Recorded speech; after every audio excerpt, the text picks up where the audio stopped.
Hello, Chris from Channel X TV here. Delighted to be joined today by Rach and James from Bear Burners, especially as Christmas is coming up and some of the products that they make you're just going to love for Christmas.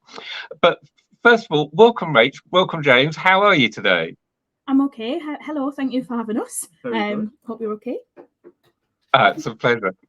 So tell us just a little bit about the business and when did you get started with Bear Burners and what made you start business? So there's a couple of little stories, we'll tell them all in together. We officially started, it was around March 2018, but no one knew. So I just came back off maternity leave. And I'd mentioned for ages I would love to make candles, I would love to do it. And obviously coming back from maternity leave and things like that, I was like, we need to go back into security. And then James, I just came home one day and he was like, are you sure you still want to make candles? And I was like, whoa, James, like, I haven't thought about it. And he was like, well, I hope you have, because I took a little startup and we're going to get you the bits and bobs that you need. So we got 30 vessels, we got an oil and we got some wicks. And then ensued 6 months of destroying the kitchen and all of that kind of thing to like perfect what we were kind of making. At that point, I was doing it, we hadn't even launched yet. So I was kind of doing it alongside going back from maternity leave, going back and finding my feet as a new mum. So I was working all through the night and then we launched and it kind of just continued on from there, really. Yeah, it's just kind of grown and grown to the point that we are today. Now, I should have asked, can you tell us about the products you make? And you said candles and oils, but what does that involve? What can people expect to find when they go to your website? So what we do is we hand make candles. I started predominantly with candles. Now, anyone that looks at the candle might think, oh, it's quite easy to make. It is not. The amount of product that I went through, there is such a science behind it, like getting the right wick, the seasons, the temperatures, flash points of oils and things like that. So it's a really interesting process. And then we also alongside did the wax melts and things like that. So basically we hand make everything in our little headquarters up in the northeast, and yeah, so you get a nice candle. Wax melts, isn't it? Yeah. So tell me about how the business grew, because I know a lot of candle makers, and they never kind of quite get beyond the sort of the market stall model where they're doing Saturday markets, but you've actually got premises. How did you grow big enough to justify having premises and a shop? So I'm going to be totally honest. I'm very risk averse, which was the first thing that possibly held the business back. So like I said, we launched in November 2018. So it's actually our 5th business birthday this week. Congratulations. Thank you. And what we were doing is I launched it on another platform. I launched it on Instagram, and I just did stories. I did engagement that way. Like every person that came and found my page, I was engaging with them. I was building up my brand. I was storying on the daily, and it kind of just snowballed from there. I did do markets, and we actually had someone pop in last week who I've met at my first market. She was like, I can't believe it. 5 years later, look at you. And I was like, happened to be passing the shop, didn't you? Yeah, I was seeing the site, had to call in. I was like, this is incredible. So we just kept building on there. And then, like I say, I was working a full-time job. So I worked a full-time job all during the day. Then I would get my little boy on the night time. I'd pop him to bed and then I'd work genuinely Bear Burners all the way through the night. Like I've got several, lots of customers from then that followed the stories, followed the journey, followed us all the way through. That's kind of seen us do it all through the night. And it was only May 2020 that I got my first premises. So it was like a little I think it was not little, it was huge at the time. So it was May 2020 that we actually got our first premises. It was kind of COVID, wasn't it? I think I was working in Carlisle at the time, so I was traveling from South Shields to Carlisle every day, which was quite a hike. And then when COVID hit, obviously my office job then became a working from home job. Mm-hmm. I don't think we kind of realised the extent of what was going on with Bear Burners at that time, because we couldn't get in bathrooms, we couldn't get in spare bedrooms, the garage was full of stuff. My granddad's garage was full of stock, wasn't it? Yeah. And I kind of looked at it from what I did a lot of work with warehouses and huge stock and things like that. And I was looking at it and thinking, you need space. It needs to be efficient. You can do so much more kind of thing. So we found you a unit, didn't we? Got it all racked out nice, got everything laid out properly. And what did that last? About 6 months? It was, so we moved in the May, and then May 2020, by January 21, I was like, we need somewhere. We need to, like, we filled it. I was like, it's not efficient. So then this place came up that we're in, and it's classified as like the old post office is called. And I sent a picture and he was like, absolutely not, Rachel. And I was like, yeah, like, just vision it, James. It was horrible. It needed a lot of it, but I'm like that. Like, I love quirky things, different things. And then we took it on, and I haven't moved premises since. Obviously, this was 4 times bigger than the initial premises that we took on. But you took that on, it was just you as well, wasn't it, at that point?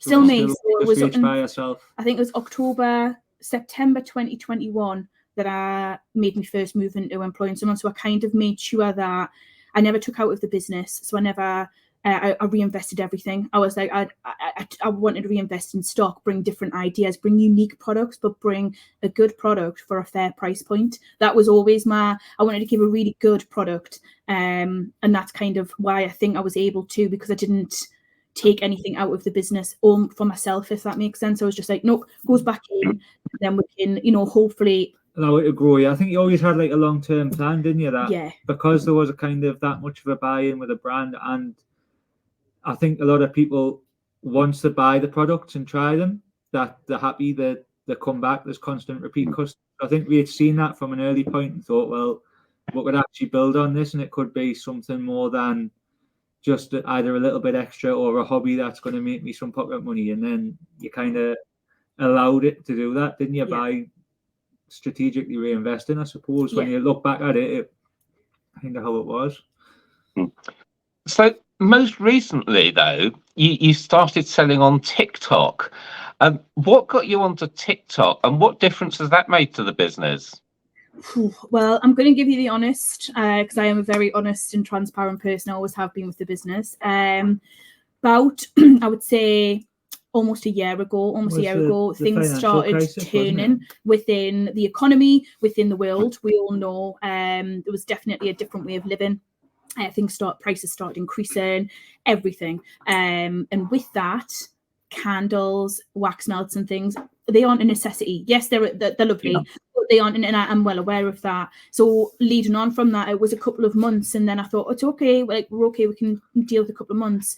And it all came to a head in April, and I was like, as a director of the business, you've got legal obligations that you have to follow and make sure that you are all above board. And I was like, that's it. And I had tried for about a year, and I was like, it got to a point, and this is one thing that you'll know, I was like, passion's not going to save it. It's not enough now. And at the time we needed to close our physical shop because there was damp on the walls, so the walls needed to be replaced, which was only meant to take a week, and ended up taking 4 months essentially in the process. No. You can imagine the loss of income from the shop, which was steady and keeping we ticking over, to like everything just kind of as strange as it sounds, in the space of about a month, everything just kind of, it was like someone had pulled the light switch and the whole lot just turned off. So I don't have like loads of friends, but I've got a couple of business friends, and they'd been on TikTok, and they were like, Rachel, you need to get on TikTok, you need to do TikTok. And I was like, it's not for me. I don't know. I can't do these dances. I'm not with it. I'm going to be honest. I'm really not. Like, I know how to do a story on Instagram and things like that. But we got the shop set up, and we went live. I think it was the end of April, and I just did a pouring live.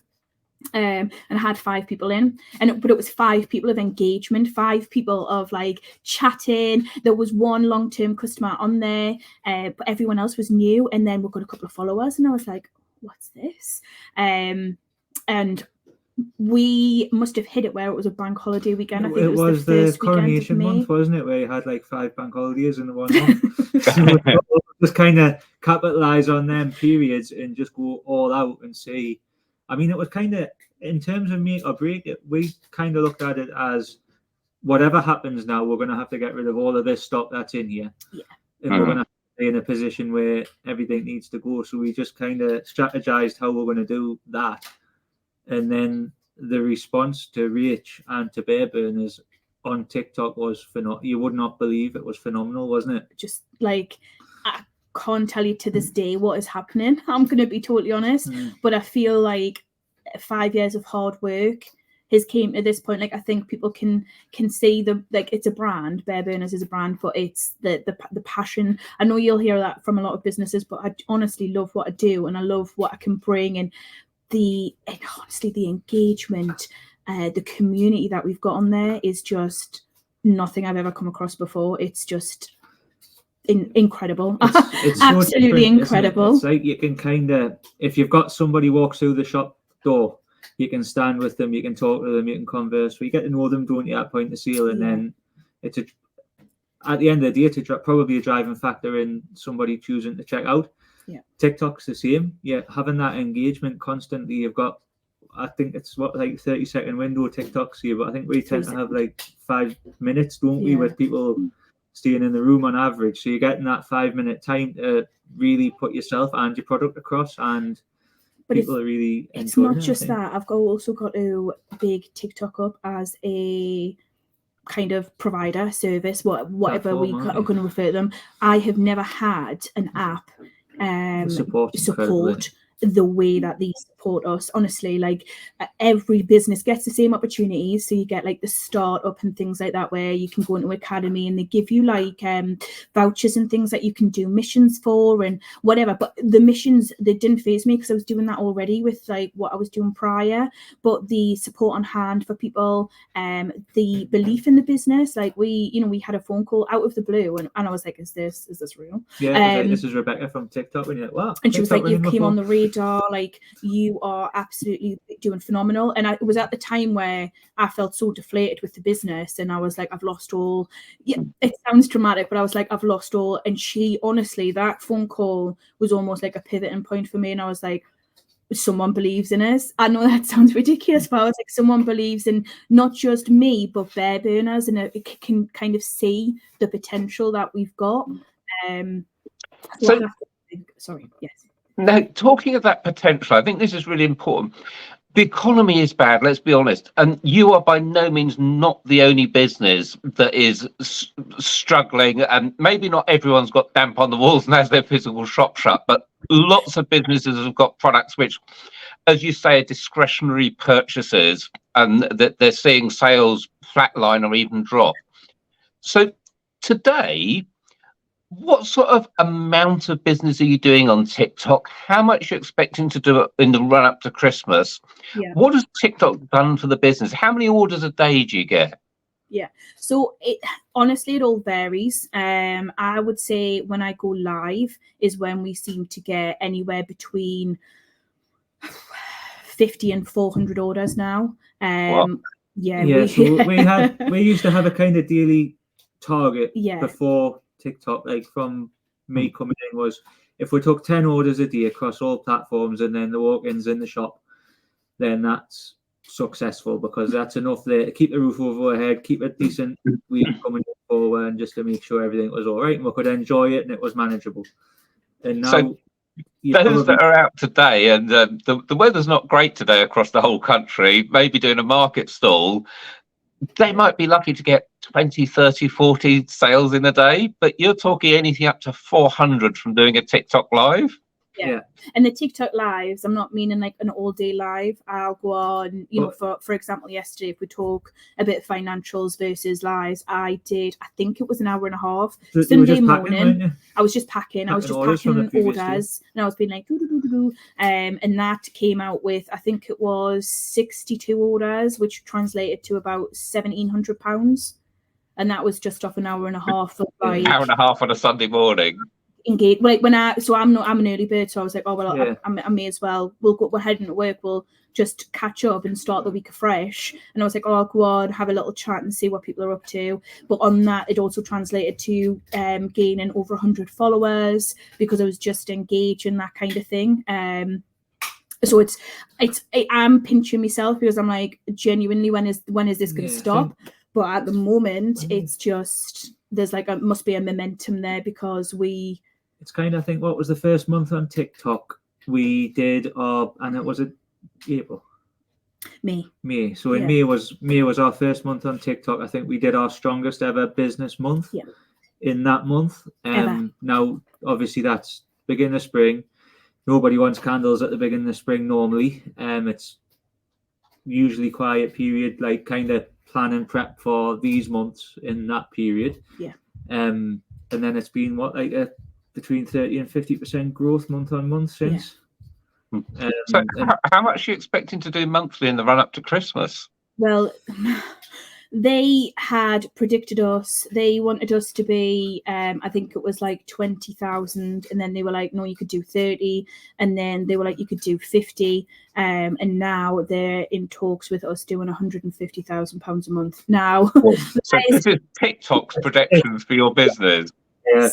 Yeah, based on kind of that would be growth. That would be and using different kind of avenues. If we started looking, because we haven't touched the affiliate side of things, we haven't worked with any influencers or anything like that. Everything's purely organic. We haven't done any ads. So starting to work with other creators that promote your business to their audiences, so that's still to come. Yeah, all of that's still even the shoppable videos and things like that. We don't tend to do a lot of shoppable videos and stuff, so because I'm rubbish at it. So we're kind of like, we're touching probably a fifth of.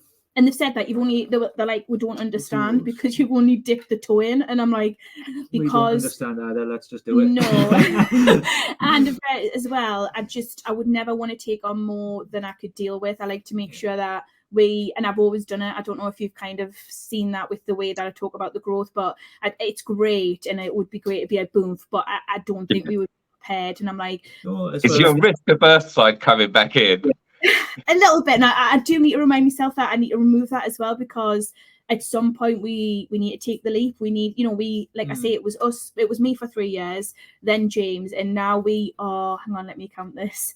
7 now. Yeah, 7. 7 staff members. 7. And that's only since as well going on TikTok. Yeah. That before it was me and James. That was it. So I think there's going to be so many small businesses out there that are gearing up for the Christmas markets, and when they hear your story, they're going to be thinking, why aren't I doing this? Well, this is the big thing you've had, isn't it? You've said for probably the last 6 months, I wish I'd have done this 2 years ago.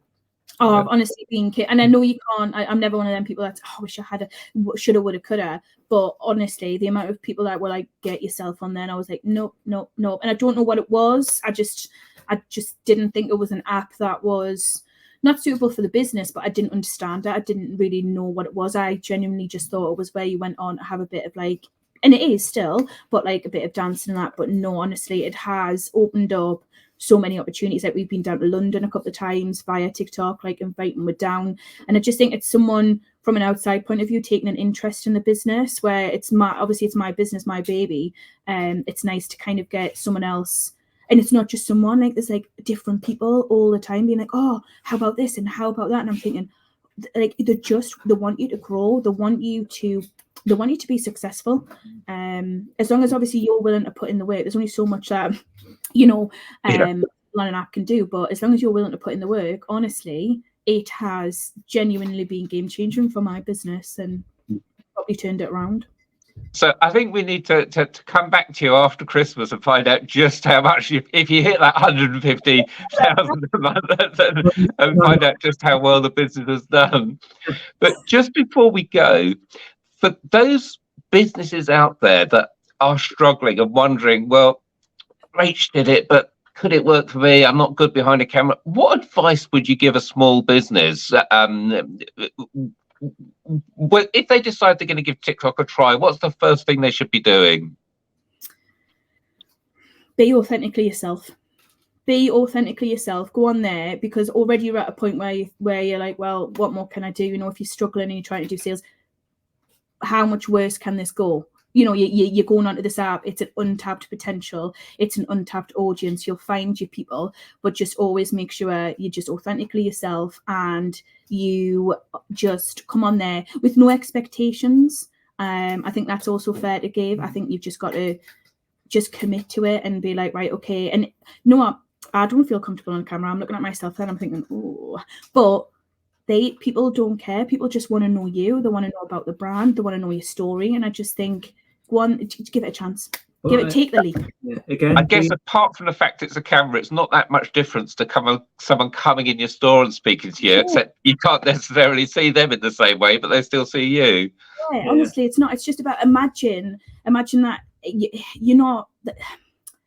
Don't allow yourself to overthink it. Just go on there and just be comfortable. Like, you know your product, you know about it, to talk it through. Like, honestly, just go on there and be like, okay, so today I'm going to make a cup. I'm going to make a cup and I'm going to do a sublimation period. And this is what we're going to do. And people love it. Like, honestly, people come on my live to watch me pour.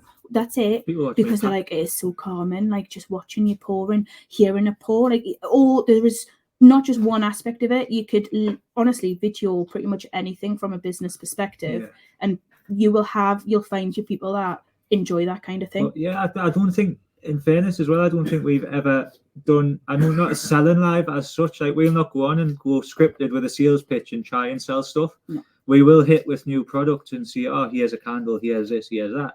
This is new, this is what it smells like.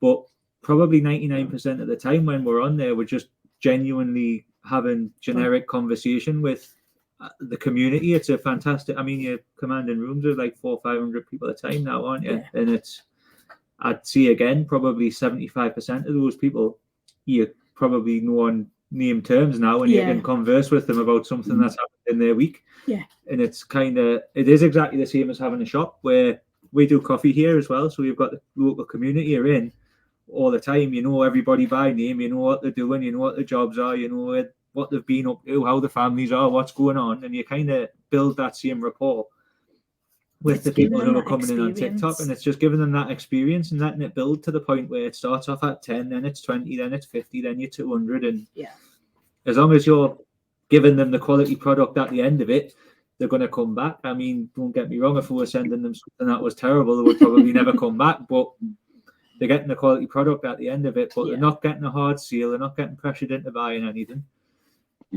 So TikTok Shop only launched in 2021, so it's literally just over 2 years old. Yeah. For any small businesses out there, go and have a look. Just search Bear Burners on Google to find the website, and on TikTok to find Rach's videos, and you'll love the products. I can guarantee that. You're going to be thinking, how many people on your Christmas list can you get presents from Bear Burners?